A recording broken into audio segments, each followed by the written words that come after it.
What do you do if you just don't tolerate fat well? Do you just stop eating 200 grams of fat? Do you switch to low carb, high fat? Do you take supplements? Do you cleanse? Do you find a way to integrate the fat into your diet? Well, let's get into it.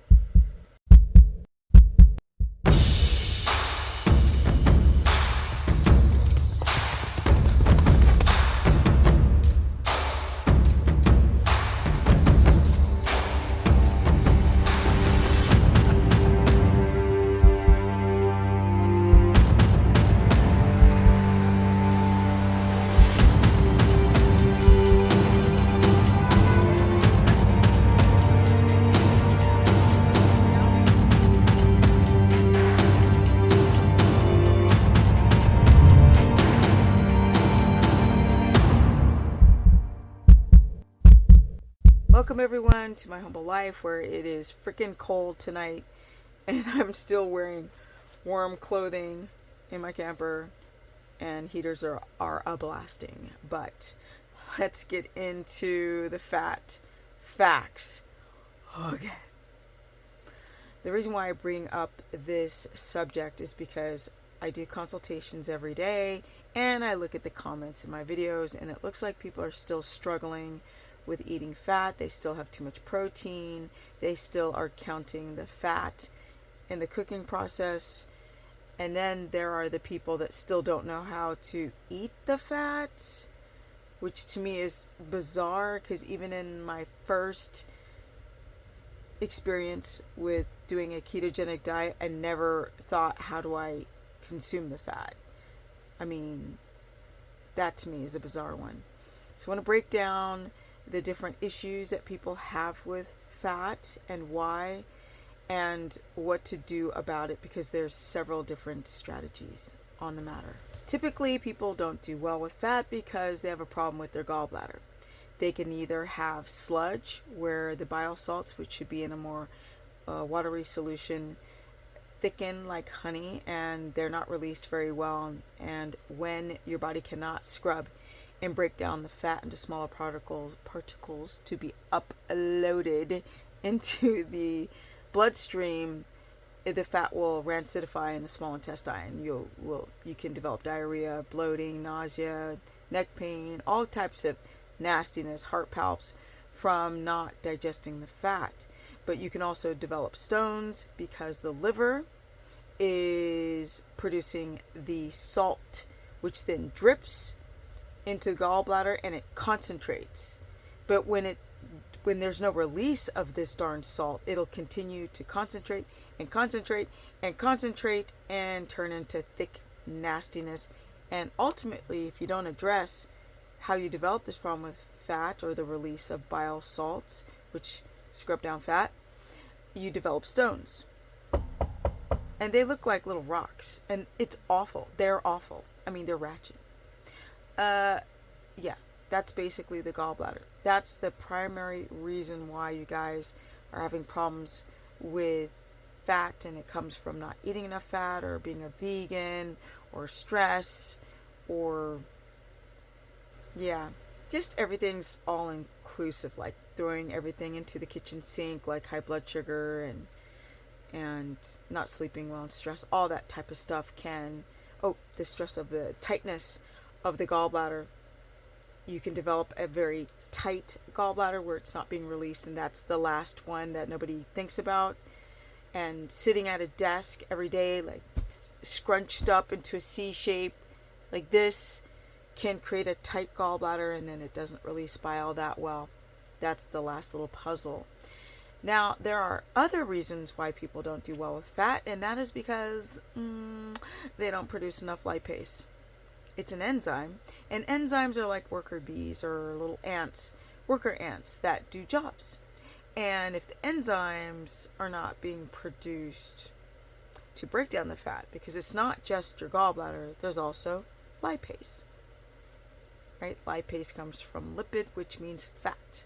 So lipase is an enzyme that breaks down fat, and it's released from the pancreas. So all of those organs have to work properly, or they don't release what they need to release, or they don't make what they need to make. And like I said, stress, poor sleep, poor diet, toxic exposure, all this nastiness will prevent you from being able to produce enough lipase enzyme.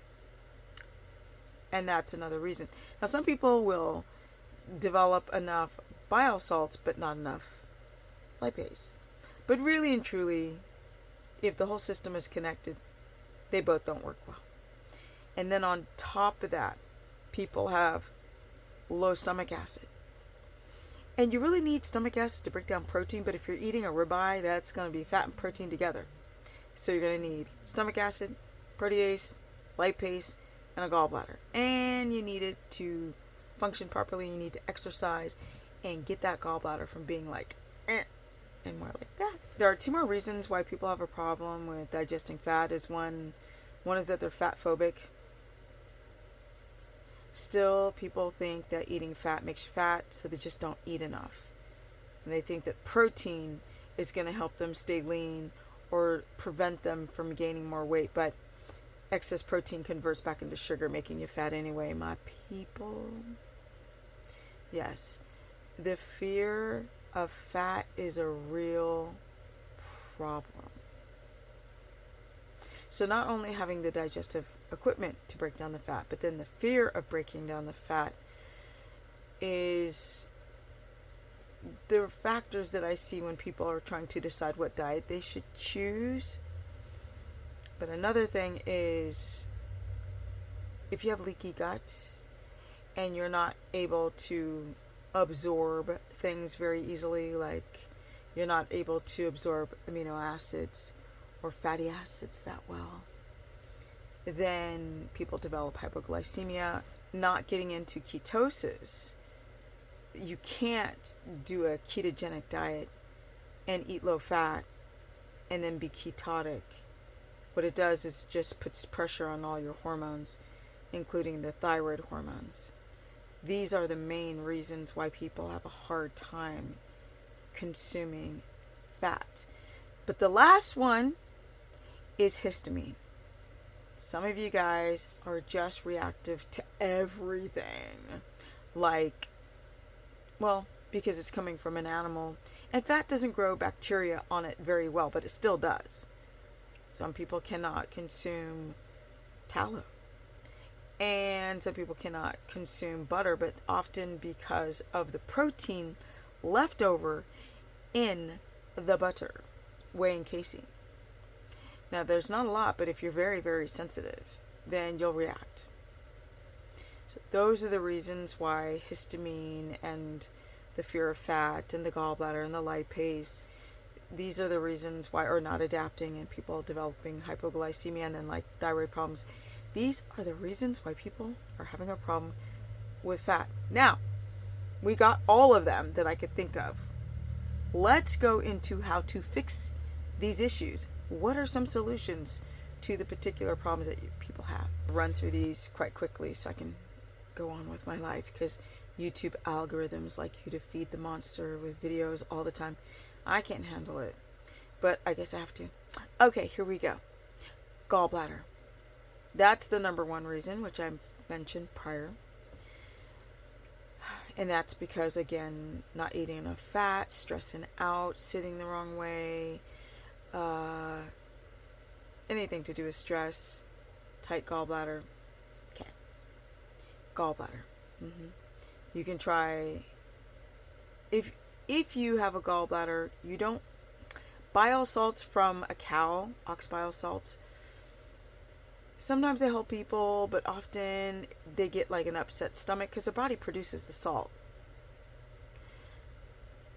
The people who have no gallbladder fare much better on taking bile salts. People who have a gallbladder fare better on TUDCA, which is sort of a man-made mimicker of bile salts, ox bile salts. And then we have things like lemons, citric acid, but some people react to the lemons because lemons are high histamine. Apple cider vinegar is better for the kidneys, but not really amazing for the gallbladder. There are things like malic acid. That will, I think that's from fermented apple cider vinegar. I think malic acid. You have things like taurine and glycine. These are amino acids that help with the flow of the bile. Sometimes that'll just resolve the issue right away. And that's another one. People don't produce enough taurine and glycine. There is, let me think here, because like girlfriend does this off the fly. I don't organize my videos clearly. There's lemon water, malic acid, Tutka. This is if you have a gallbladder. If you don't have a gallbladder, some of these other strategies may not be so advantageous. Like anything to help release bile because you don't have a gallbladder. A good liver function, because if you don't have a gallbladder, then you want your liver to function properly because that's where the bile is made. It's just not as thick, it's not as concentrated to break down fat when you do not have a gallbladder. But if you don't have a gallbladder, ox bile salts are great. Let me think. Lipase enzyme still could be great if you don't have a gallbladder. And if you do have a gallbladder, bile salts are great. Chewing your food slowly is a great one. Eating your fat with protein also helps if you have issues with gallbladder or no gallbladder. You've got issues with fat. Protein and fat work great together.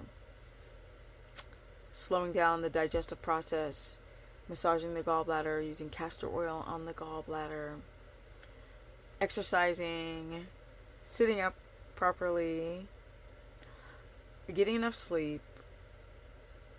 Yeah, these are solutions for gallbladder issue. Bitters are really great.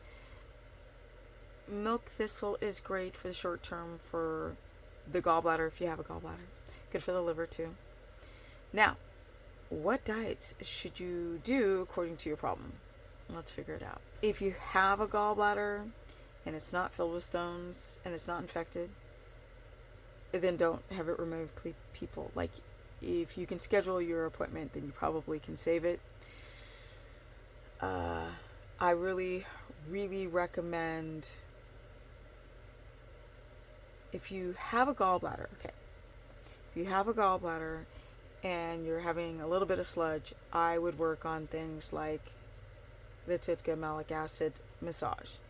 I would start off with small amounts of fat. I wouldn't just stop with keto. I got my mom's dog right below, so if I look down, you know what I'm looking at. I would do things like small amounts of animal fat combined with a little bit of plant fat. Now, they're both long-chain fatty acids, long-chain triglycerides. You need a gallbladder for both, but sometimes it's easier to break down olive oil because it's already in a liquid form rather than the, like, tallow, for example, which is like candle wax. Liquid fat, unfortunately, is more difficult than solid fat because solid fat will be digested more slowly. So the body's very finicky. It can handle the LCT of plant fats, but can't handle the liquid animal fats that are LCTs. So, for example, you could have, depending on your size, male or female, but you could have, let's say, a cut of meat with 1 tablespoon of animal fat and 3 of olive oil. Now, some people still do not do well with plant fats or LCT plant fats like avocado oil and olive oil, but they do well with MCTs, which is medium chain, which is small and particle, medium chain, small, LCT, large. Medium chain triglycerides are easy to break down if your gallbladder's junked up. So things like coconut oil, I hate MCT oil because it's processed and it's oxidizing, but coconut oil is a medium chain triglyceride. You don't really need a gallbladder to eat a lot of coconut oil. So you could do like 1 tablespoon of an animal fat and 3 tablespoons of coconut oil and then work on the gallbladder. with either the bitter herbs or the lipase or the Titko or whatever. This is if you have a gallbladder. The exercise, the massaging, and then when the gallbladder and starting to eat small amounts of animal fat until you increase it, and then the body starts releasing bile again, and then you never have to go off keto as long as you can resolve your problem for the short term. Because if you can't, then you have to stop doing keto, because if you go too long without being fully adapted, you start having thyroid problems and energy problems and reproductive hormonal problems and just mood chemistry problems. If your gallbladder's that bad and you've tried everything, you can't get the stress down, you can't get the gallbladder to chill out, you would still eat starch or starches like sweet potato, or not. You don't have to do sweet potato. There's parsnip, there's pumpkin, there's white rice, jasmine rice in small amounts. If you're just like, I can't. If you're hypoglycemic, that's another reason why you would go back to the carbs for the short term until you can start balancing your blood sugar. And I've done videos all the time about eating every couple of hours if you've got hypoglycemia and reverting back to carbs. Very small amount, low carb, higher in fat, but not so high fat that you aggravate the gallbladder. If you have severe hypoglycemia but your gallbladder is fine, you can crank up the fat. Just separate them. That's a whole nother video. When to time your fats with your carbs on low carb, high fat.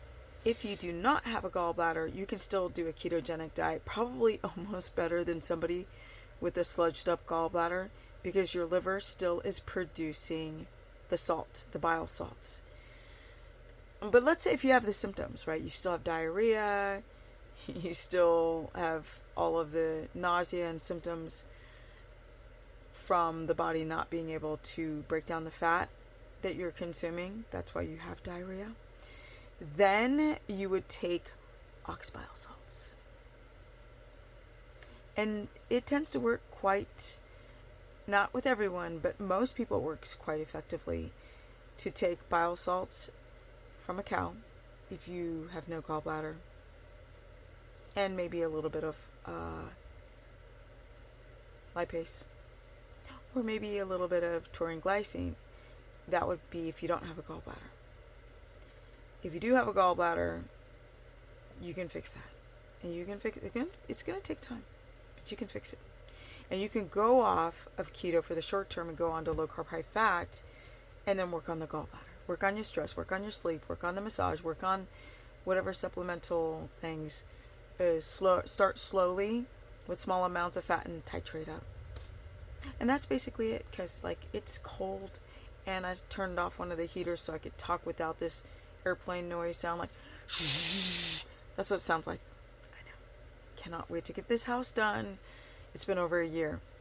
It's like everything, like my book and the challenge, but you can't rush the process. You just can't. The house is coming along. We are going to, somebody asked, we want to see. Go to my Instagram. You see me constantly showing the house, building the animals. But, yeah, the house is coming along. We're starting insulation and drywall next week. I've been waiting for insulation, drywall, and my wood planked ceiling.